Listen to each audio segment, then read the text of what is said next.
astronomy, when you think about the stars, I'm going somewhere with this, I promise. When you think about the fact that when we look up in the sky and we look at the stars, we know, right, that stars are billions and billions of miles away. The sun, even, is very far away. When we see the eclipse, we will not be seeing it in real time. The sun is so far away, it takes about 10 minutes, 10 to 20 minutes for the light to get here.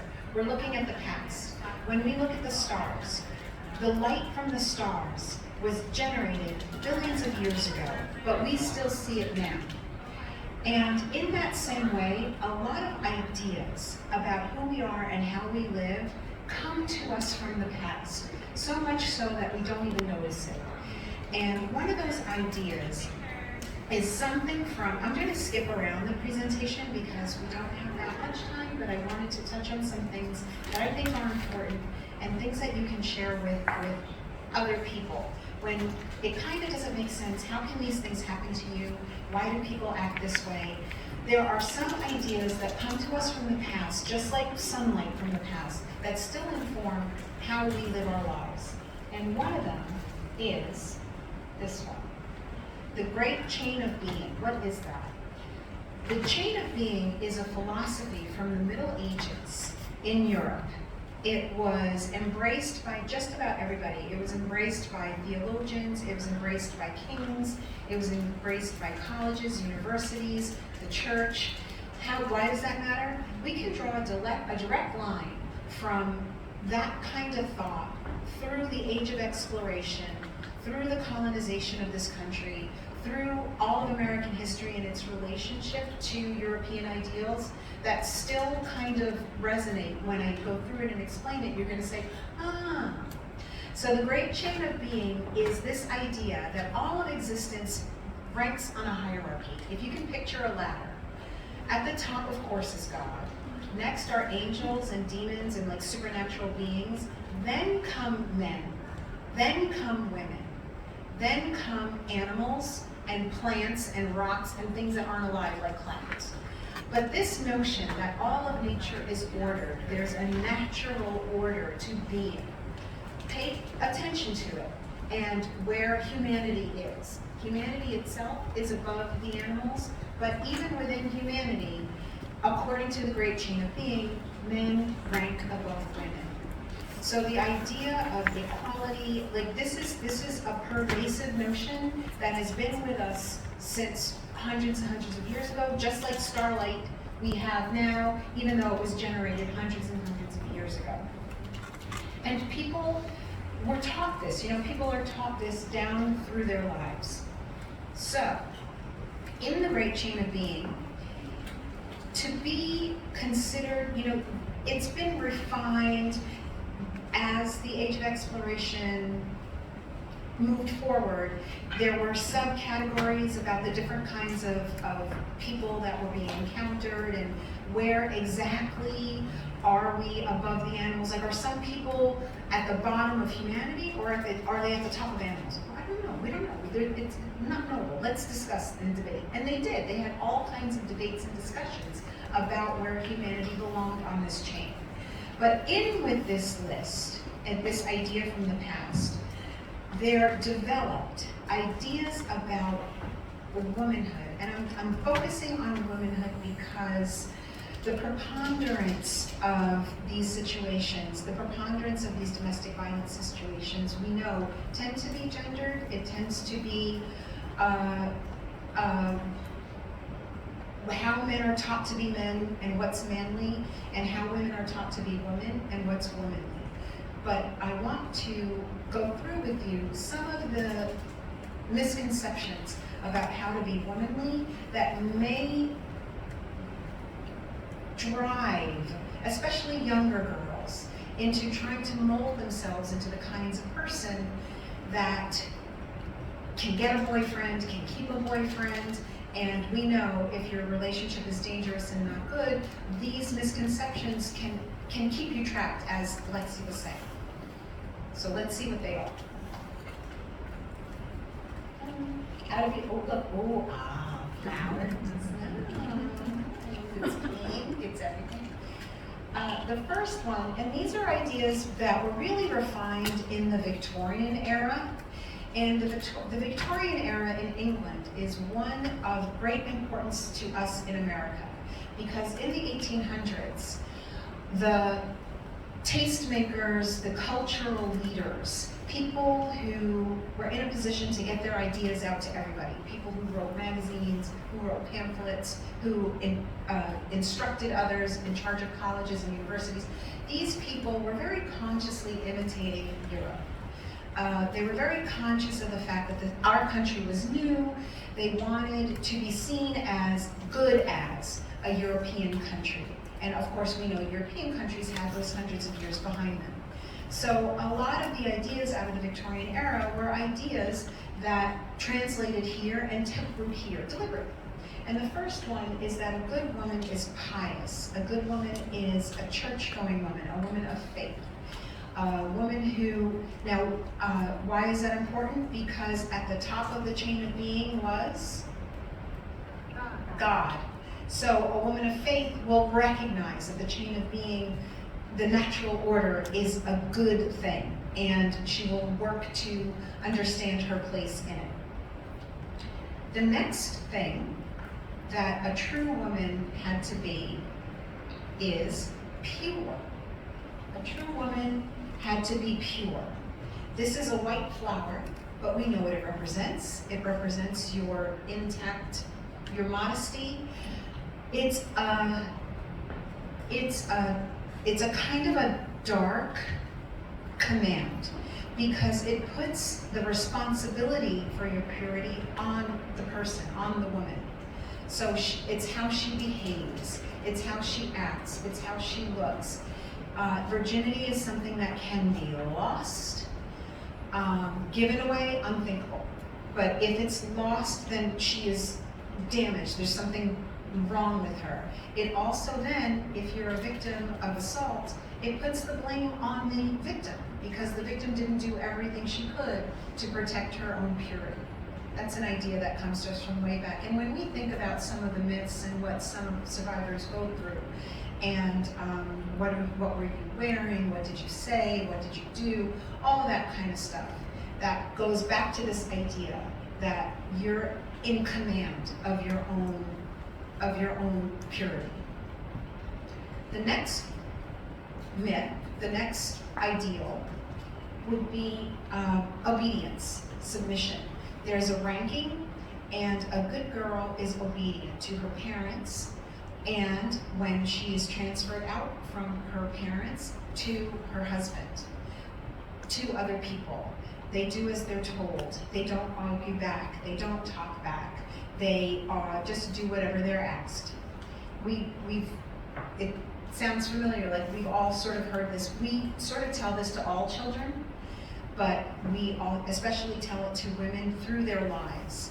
We don't tell boys to remain obedient throughout their lives, but the Victorians told women to remain obedient throughout their lives.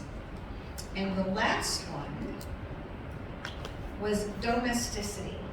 Women were encouraged to know how to keep house, to know how to watch the children, to know how to cook and clean.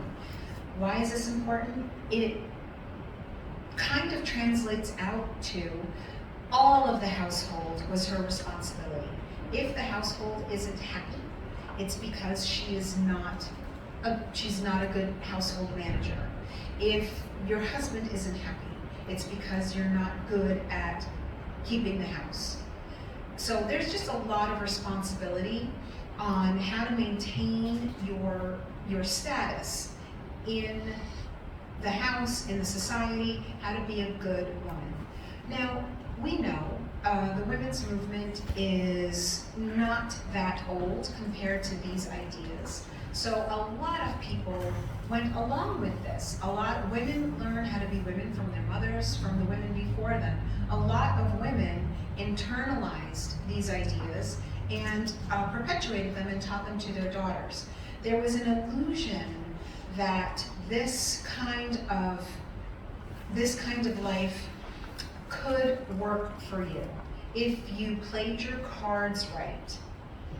if you played your cards right and did all these things to the best of your ability, it was all going to work out. And you can see, just to draw the comparison with what Lex was talking about, all of the things, the provocations just kept getting smaller and smaller and smaller. She was doing her best to keep him happy and to do everything he wanted done. And we know people in violent situations are always trying to do their best to keep the other person calm and to be a good person. But it's all an illusion. And the first illusion, if you buy into these old ideas, is the power. Like, the real power is the woman. She's the real power in the family, the power behind the throne, you know, behind every great man is a woman, that idea. That idea got turbocharged with, we all know about Henry VIII and the Six Wives. Anne Boleyn, that whole idea that he changed England, broke it away from the Catholic Church, turned the whole country upside down just to marry her. He was just obeying her power. You know, it gave a lot of force to this idea that the real power in England at the time was her. I think the Queen right now is the girlfriend, right? Mm-hmm. So, you know, this whole idea that really the women are manipulating all the men. The second one, what you get out of this deal if you take it, is approval. That's from Gone with the Wind. The idea that men will like you. You will have your choice of a guy. Why is male approval? They hang on to this idea of male approval because men are higher up than women, men are better than women, and if they like you, that's good, that's better, we like that. If you act accordingly with the submission and the purity and the piety and the domesticity, all the men will like you and you'll have your pick of guys. And if you have your pick of guys and you're smart, you will pick a good one, and you will be safe. You won't be out here figuring out how to earn a living or have to support yourself or fend off all of these advances or somehow make it work on your own. You will have a home, you will have approval of the rest of the society because you're a good woman who caught a good man, and that's the way to live your life. There are messages for men too that reinforce the way they're supposed to act. We'll get to those a little bit later, but those are the ones I wanted to cover, especially as we're thinking about how people, and sometimes it's even people you know, how people get into these situations, especially a long-term abuse situation, and there's always questions, and there are echoes of this. Why don't they leave? Why do they let it happen? All of the onus is on the person experiencing the bad behavior and not on the person who's perpetrating the bad behavior. So one of the reasons we have these perpetuated ideas is the idea of sexism, which is baked into that chain of being. The idea that simply men are better than women. It sounds shocking to say it out loud, right? But that's that idea, that just being a man makes you better than being a woman.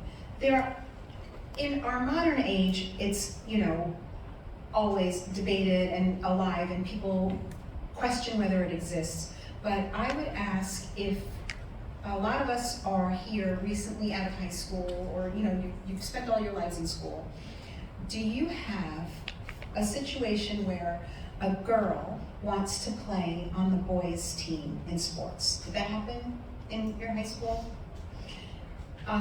Okay, or not. But if you think about any social endeavor, when a woman breaks into a male-dominated field, it's progress. She's shattered a glass ceiling, she's achieved something. But what about, did the boys ever want to play on the girls' teams? No, not really. When men break into a female-dominated field, I'm thinking particularly of maybe like nursing or K through 12 elementary teaching, it's not seen as an achievement, as something that a barrier broken. It's seen like he's doing something he shouldn't be doing. It's you can see the difference in value. And that's sexism, that things associated with male and masculinity are just better, more valuable than things associated with femininity.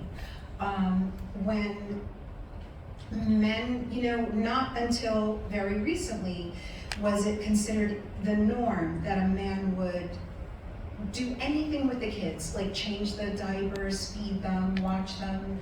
I knew somebody, a friend of mine, and had to, on one occasion, take his little kid to school.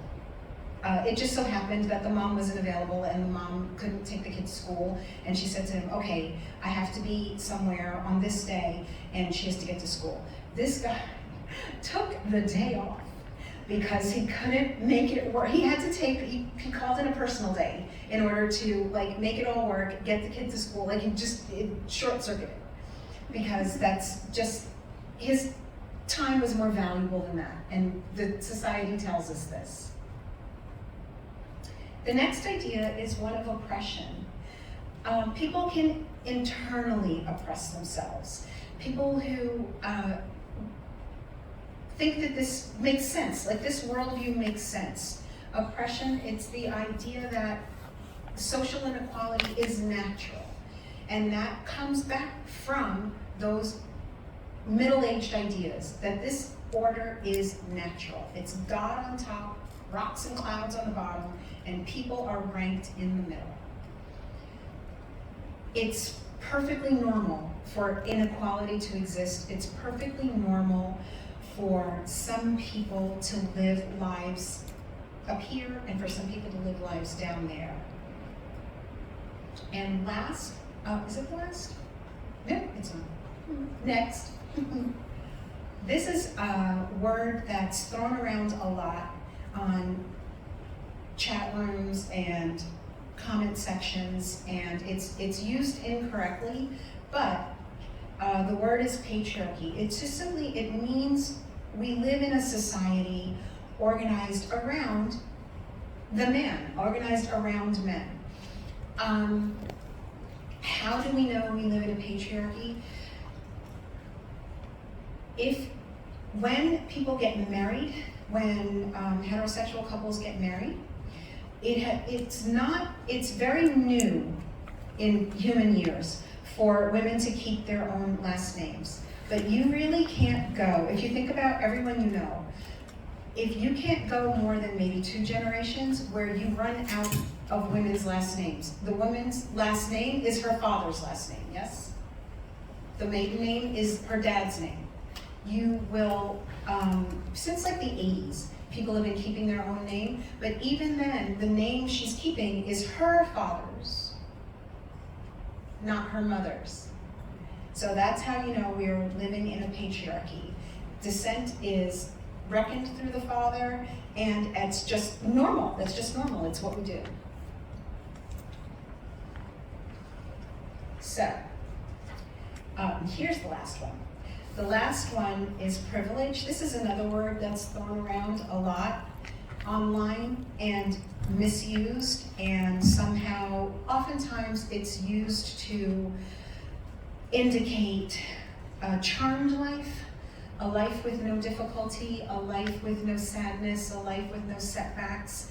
And that's not what it means in social science. In social science, a privilege really only refers to a benefit or an advantage that our society is organized to not let you think about. I will give you my favorite one. I think I gave it to Professor Schiller's class.